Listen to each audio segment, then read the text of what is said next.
कहानी की शुरुआत में हम एक फैमिली को देखते हैं जो कि एक बोट पर कैरेबियन ओशन के बीच बेन नाम के एक लड़के का बर्थडे सेलिब्रेट करने और साथ ही एक यादगार छुट्टियां मनाने के लिए यहाँ आए होते हैं। सब कुछ नॉर्मल चल रहा होता है। तभी बेन की मॉम जूलिया स्विमिंग के लिए समुद्र में जंप लगाती है। दूसरी तरफ बेन और उसके फादर टॉम फिशिंग कर रहे होते हैं। तभी अचानक जूलिया ऐसा फील करती है जैसे कि समुद्र में कोई चीज उसे नीचे खींचने की कोशिश करती है और तभी बोट के इक्विपमेंट भी बार बार अपनी डायरेक्शन चेंज करने लगते हैं, जिससे यह पता लगता है कि कुछ गलत होने वाला है। बेन और टॉम को इस बात का पता भी नहीं होता है और वे अपना पूरा ध्यान फिशिंग में लगाए होते हैं। वहीं जूलिया कुछ ही सेकंड में बोट से बहुत दूर हो जाती है और खुद को बचाते हुए टॉम को जोर जोर से आवाजें लगाने लगती है, लेकिन दूरी ज्यादा होने की वजह से उस पर किसी का भी ध्यान नहीं जाता। फिर जूलिया को फील होता है कि समुद्र का पानी पीछे होता जा रहा है। तभी वह अपनी बेटी कैसी को आवाज लगाती है, लेकिन वह हेडफोन लगाकर व्यू एंजॉय कर रही होती है। उन तीनों को बिल्कुल भी ध्यान नहीं था कि जूलिया स्विमिंग के लिए गई है। जूलिया उनसे बहुत दूर होती जा रही थी। तभी टॉम को उसकी हल्की सी आवाज सुनाई पड़ती है। जब वह देखता है तो जूलिया पानी में डूब रही थी। तभी वह उसी टाइम पानी में जंप लगा देता है और जूलिया को डूबने से बचा लेता है। दूसरी तरफ बेन बोट को उसके पास ले आता है और फिर बेन और कैसी उन्हें ऊपर की ओर खींच लेते हैं। अब बोट में टॉम कैसी पर बहुत गुस्सा करता है और कहता है कि तुम्हारा ध्यान कहाँ था? जब तुम्हारी मॉम स्विमिंग के लिए गई थी तो तुम्हें ध्यान रखना चाहिए था। तभी कैसी कहती है कि मैंने हेडफोन लगा रखा था और फिर टॉम से सॉरी बोल देती है और टॉम सबको कहता है कि कोई भी कुछ भी करने से पहले मुझे बताएगा। अब रात होने ही वाली थी कि तभी सभी लोग बेन के बर्थडे सेलिब्रेट करने की तैयारी में लग जाते हैं।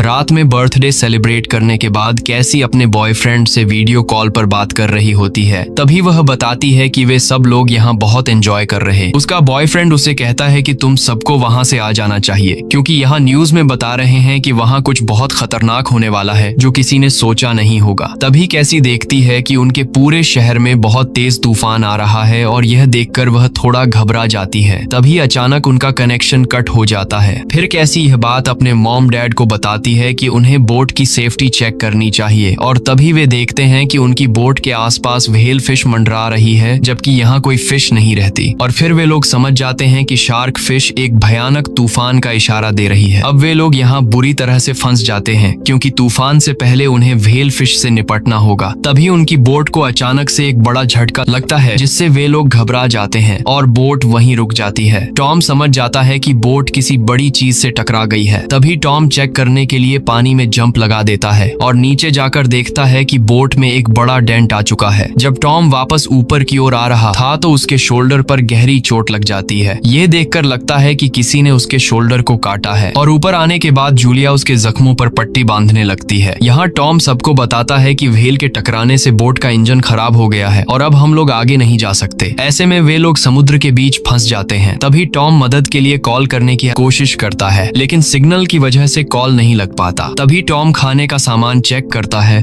और उन्हें बताता है कि हमारे पास सिर्फ 4 दिन का ही खाना बचा है और इसके अलावा वहाँ कुछ भी नहीं है। लेकिन उनके पास एक उम्मीद थी कि वे एक शिपिंग रूट पर थे तो कोई ना कोई उनकी मदद करने जरूर आएगा। इसी बीच उन्हें एक आवाज सुनाई देती है। तभी सब लोग बाहर निकलकर देखते हैं तो उन्हें एक बड़ा सा मीटियोरॉइड उनकी तरफ आता हुआ दिखाई देता है। वह उनकी बोट से टकराने ही वाला था कि इतने में टॉम बोट को साइड कर देता है और तभी देखता है कि वह कोई मीटियोरॉइड नहीं बल्कि एक सैटेलाइट थी। वे सब इससे संभल पाते कि उससे पहले ही एक और मीटियोरॉइड उनकी तरफ आने लगता है। वे सब अपने आप को बचाने के लिए लाइफ जैकेट पहन लेते हैं जिससे अगर बोट पलट भी जाए तो वे पानी में न डूबे। तभी अचानक उनकी बोट झटके खाने लगती है और वे समझ जाते हैं कि अब उनका बचना मुश्किल है। तभी एक जोर की आवाज आती है जिससे अचानक सब लोग बेहोश हो जाते हैं। कुछ समय बाद जब उन्हें होश आता है तो वे देखते हैं कि सब लोग जिंदा हैं लेकिन उन्हें कई जगह चोट आ चुकी है और फिर वे एक दूसरे को संभालते हैं। तभी उनकी नजर बोट पर पड़ती है जो बहुत सी जगह से टूट गई थी। जब वे सब बाहर जाकर देखते हैं तो बाहर का नजारा देखकर सब हैरान रह जाते हैं क्योंकि उनकी बोट के नीचे पानी गायब हो जाता है और चारों तरफ मछलियां होती हैं और लगता है कि वे किसी रेगिस्तान में आ गए हैं। यह सब देखकर उन्हें कुछ समझ नहीं आता क्योंकि पूरी जगह बदल चुकी थी। वहाँ पानी की जगह पहाड़ और गड्ढे दिखाई दे रहे थे। कुछ देर बाद उन्हें समझ आता है कि वे किसी दूसरी जगह नहीं बल्कि पानी किसी दूसरी जगह चला गया है। है। फिर टॉम अपने कंपास में डायरेक्शन चेक करने लगता है। तभी उसे समझ आता है कि धरती के साथ कुछ हुआ है, क्योंकि उसके कंपास में नॉर्थ और साउथ चेंज हो गए हैं और साथ ही साथ धरती की जगह पानी और पानी की जगह धरती बन चुकी है। इसी बीच टॉम उन्हें कहता है कि अगर धरती पर पानी चला गया है तो बहुत से लोग मारे जाएंगे, क्योंकि पानी से बचा नहीं जा सकता। यह सुनकर कैसी रोने लगती है और अंदर चली जाती है और सोचती है कि शायद उसका बॉयफ्रेंड अब इस दुनिया में नहीं रहा। तभी टॉम एक उम्मीद के साथ रेडियो से संपर्क करने की कोशिश करता है। तभी उसे एक कैप्टन का रिस्पॉन्स मिलता है जिसका नाम नाटो था और वह भी समुद्र में अपनी फैमिली के साथ सबमरीन में होता है। टॉम उससे पूछता है कि अब हमें क्या करना चाहिए। यहाँ कैप्टन उन्हें एक ऐसी बात बताता है जिससे वे बहुत घबरा जाते हैं। कैप्टन कहता है कि यह जो पोल्स चेंज हुए हैं वे लगभग एक हफ्ते बाद अपनी जगह वापस आएंगे और उस समय पानी का बहाव बहुत तेज होगा, तो तुम्हें अपने लिए कोई ऊंची जगह ढूंढ लेनी चाहिए ताकि तुम पानी से बच सको। यह सुनकर टॉम कहता है कि आपके पास तो सबमरीन है, तो क्यों ना आप हमारी मदद करें। कैप्टन कहता है कि मैं मदद करने को तैयार हूँ, लेकिन मेरे पास सिर्फ 2 व्यक्तियों की ही जगह है। टॉम कहता है कि मैं आपसे रिक्वेस्ट करता हूँ कि तुम मेरे दोनों बच्चों को अपने पास रख लो, इसके बदले में मैं अपना पूरा बचा हुआ खाना दे दूंगा। कैप्टन टॉम की बात मान लेता है। इसके बाद कैप्टन टॉम को अपनी लोकेशन बताता है और टॉम उस लोकेशन का अंदाजा लगाता है। फिर जूलिया से कहता है कि हम वहाँ लगभग 2 दिन में पहुँच जाएंगे और अपने दोनों बच्चों की जान बचा लेंगे। तभी बेन दोनों को आवाज लगाता है और दोनों को दिखाता है कि उसने कुछ बैलून को रस्सी से बांधकर हवा में उड़ा दिया है, ताकि जो भी हमारी तरह फंसे होंगे वे इन बैलून को देखकर हमारे पास आ जाएंगे और हम उनकी मदद करेंगे। फिर अगली सुबह सब लोग निकलने की तैयारी कर रहे होते हैं और वहाँ से निकलने ही वाले होते हैं कि तभी उनकी नजर एक घायल आदमी पर पड़ती है जो अपने डॉग के साथ उनकी तरफ आ रहा था। उसे ऐसी हालत में देखकर टॉम उसके पास जाता है और उसे पानी पिलाता है। वह आदमी टॉम को गौर से देखता है। तभी अचानक वह टॉम पर हमला करता है और उसकी गर्दन में भाला घुसाकर मार देता है। जूलिया यह सब देख लेती है और चिल्लाती हुई बोट के अंदर चली जाती है। अंदर जाकर वह कैसी को एक एयर गन देते हुए कहती है कि इसकी जरूरत पड़ने पर तुम इसे चला देना, और उन्हीं दोनों को छुपा देती है। तभी वह आदमी बोट के अंदर आ जाता है और उसमें पड़ा सारा खाना खाने लगता है, जैसे कि वह बहुत दिनों से भूखा हो। खाना खाने के बाद वह जूलिया को ढूंढने लगता है। तभी जूलिया पीछे की तरफ से बाहर निकल जाती है, लेकिन जूलिया को देखकर उसका कुत्ता भौंकने लगता है और उसे काटने के लिए उस पर झपटता है। तभी जूलिया उसे चाकू से मार देती है। तभी वह आदमी वहां आ जाता है और अपने कुत्ते को मरा हुआ देखकर और भी गुस्सा हो जाता है और जूलिया को पकड़कर उसका गला दबाने लगता है। कैसी यह देखकर उस पर गन चला देती है। इस मौके का फायदा उठाकर वे वहां से बाहर निकल जाते हैं। बाहर जाते वक्त वे अपने पिता को देखकर रोने लगते हैं, लेकिन तभी वह आदमी बाहर निकल आता है। अब वे सब टॉम को छोड़कर वहां से भागने लगते हैं। थोड़ी दूर जाकर वे एक पहाड़ी के पीछे छुप जाते हैं और एक सेफ जगह आ जाते हैं कि शायद अब किलर उनके पीछे नहीं आ रहा है। लेकिन तभी बेन इसका जिम्मेदार खुद को बताता है, क्योंकि उसी ने सारे गुब्बारे हवा में छोड़े थे। अगर वह ऐसा नहीं करता तो शायद वह किलर वहां नहीं आता। फिर तभी कैसी पीछे मुड़कर देखती है तो वह किलर उनकी तरफ ही आ रहा था। वे सब वहां से उठकर भागने लगते हैं और भागते भागते बहुत थक जाते हैं, लेकिन रुक नहीं सकते क्योंकि वह किलर अभी भी उनका पीछा नहीं छोड़ रहा था। तभी सब भागते भागते एक ऐसी जगह पहुंच जाते हैं जहां जहरीला पानी मौजूद होता है और उसी से आगे जाने का रास्ता होता है। तभी जूलिया उन्हें उसी रास्ते से आगे बढ़ने को कहती है और फिर बेन भागते भागते डिहाइड्रेट हो जाता है। तभी उनके पास पीने का पानी न होने की वजह से बेन हार मान जाता है, पर तभी जूलिया किसी तरह उन्हें आगे लेकर जाती है। थोड़ी दूर जाने के बाद उन्हें एक टूटा हुआ प्लेन दिखाई देता है जिसके अंदर वे सब जाकर सो जाते हैं। लेकिन कुछ देर बाद उन्हें एक आवाज आती है और वह आवाज किसी और की नहीं बल्कि उस किलर की ही होती है। तभी इस बार कैसी सोने का नाटक करती है और जैसे ही किलर उसे मारने जाता है तभी जूलिया उसे पीछे आकर चाकू से मार देती है। अब वे लोग बिना किसी डर के सो जाते हैं और जब वे सुबह उठते हैं तो देखते हैं कि उस किलर को किसी ने नोच नोच कर खाया है। अब वे समझ जाते हैं कि उनके अलावा भी कोई और यहाँ आया था और फिर वे सब वहाँ से निकल जाते हैं। थोड़ी दूर बाद फिर से उन्हें पानी दिखाई देता है। तभी बेन पानी पीने के लिए भागता है और जूलिया उसे मना करती है, लेकिन प्यासा होने की वजह से वह जल्दी से उस पानी को पी लेता है। तभी अचानक उसकी तबीयत बिगड़ने लगती है और फिर जूलिया और कैसी वहीं पर एक शेल्टर बनाते हैं और वहाँ आराम करने लगते हैं। कुछ देर बाद जूलिया को फिर से एक आवाज आती है और जैसे ही वह बाहर आकर देखती है तो उसे केकड़ों का एक झुंड आता हुआ दिखाई देता है। तभी वह अपने दोनों बच्चों को लेकर वहाँ से भागने लगती है। थोड़ी दूर जाने के बाद उन्हें एक शिप दिखाई देती है जिसमें बहुत सारे कंटेनर होते हैं और वहाँ लोगों ने उसमें पनाह ले रखी थी। जैसे ही उन लोगों ने इन्हें देखा तो कंटेनर में घुस जाते हैं और दरवाजा बंद कर लेते हैं। दरअसल वे इन्हें नहीं, इनके पीछे केकड़ों के झुंड को देखकर दरवाजे बंद कर लेते हैं। हैं। फिर वे तीनों वहां जाकर उनसे दरवाजा खोलने को कहते हैं, लेकिन कोई दरवाजा नहीं खोलता है। तभी वे कंटेनर के ऊपर चढ़ने लगते हैं, लेकिन चढ़ते टाइम जूलिया को एक केकड़ा काट लेता है। तभी जूलिया उसे अपने स्कार्फ से बांध लेती है और किसी तरह वह उन केकड़ों से बच जाती है। लेकिन तभी केकड़ों की फौज कंटेनर के दरवाजों को काटकर उसके अंदर घुस जाती है और अंदर के सभी लोगों को मार देती है। इसी बीच जूलिया बेहोश हो जाती है और जब उसे होश आता है तो वहाँ बेन और कैसी नहीं होते हैं। तब वह बहुत घबरा जाती है। कुछ देर बाद उसे वे दोनों दिखाई देते हैं जो खाने की चीजें ढूंढ रहे होते हैं। बेन और कैसी नीचे मरे हुए लोगों का खाना और हथियार इकट्ठा कर लेते हैं। जूलिया किसी तरह कैप्टन से कांटेक्ट करती है। कैप्टन उसे बताता है कि उस पर भी केकड़ों की फौज ने हमला कर दिया है और वह बहुत जख्मी हो चुका है। कैप्टन जूलिया से कहता है कि कुछ ही घंटों में समुद्र में पानी वापस आने वाला है। यह सुनकर जूलिया बहुत डर जाती है क्योंकि उसका मैप भी कहीं गिर गया था